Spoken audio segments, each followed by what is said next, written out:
तो आइए आज हम लोग एक छोटा मोटा क्वेश्चन कर लेते हैं परसेंटेज का, लेकिन इस क्वेश्चन को कैसे उड़ाते हैं अखियों से गोली मार के ध्यान से देखिएगा।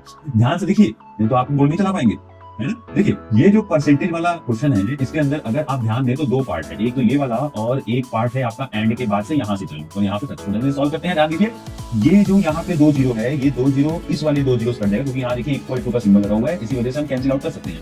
अब देखिए उसके बाद हम ये वाला जो परसेंटेज है इस वाले परसेंटेज से उड़ाएंगे, ये जो 3 है इससे उड़ाएंगे 6 आएगा, तो यानी कि यहाँ जो अब बचा है उसको फटाफट ऊपर नोट कर लेते हैं। P अब यहाँ देखिए परसेंट लगा हुआ है इसीलिए हम 100 इनटू और यहाँ पे 25 प्लस Q, देन ये जो वैल्यू है ये किसके बराबर है, ये वैल्यू बराबर है 6 इंटू 2 क्योंकि यहाँ से 6 बचा है और यहाँ से 2 बचा है, इसलिए यहाँ पर हमने ऐसे लिखा। अब देखिए थोड़ा सा इसको और सॉल्व नीचे लिख लेते हैं, P25 plus Q equals to 1200। ठीक है, ये लिख लिया। अब वैसे ही सेकंड वाला सॉल्व कर लीजिए। सेकंड वाला देखिए सॉल्व करेंगे तो सेम एज इट इज, ये जो आपका 180 है इसको आप कैंसिल आउट करिए, ये 36 से है ना, ये जो परसेंटेज से कैलकुलेट हो जाएगा और यहाँ पे जो आंसर आएगा वो आएगा 5। वैसे ही सेम एज इट इज यहाँ पे देखिए जो 50 है इसको आप ये 0 यहाँ से कैंसिल कर लीजिए और ये इससे कैंसिल कर लीजिए, है कि नहीं। ये देखिए 5 से ये 0 हुआ और ये 50, तो यहाँ से हमने ये कैंसिल कर दिया 50। ठीक है, वो तो आपको समझ में आ रहा है। ठीक है, ध्यान से देखते रहिएगा।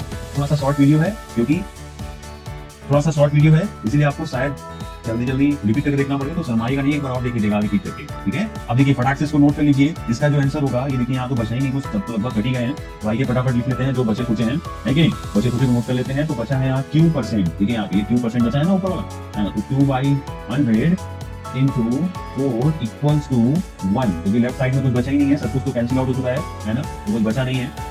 अब हम लोग क्या करेंगे, इसको थोड़ा सा सॉल्व कर लेंगे। तो सॉल्व करेंगे तो देखेंगे कि Q की वैल्यू क्या आ रही है। तो Q की वैल्यू असल में जो आ रही है वो कैलकुलेट करने के बाद कितनी आ रही है, 25, है ना।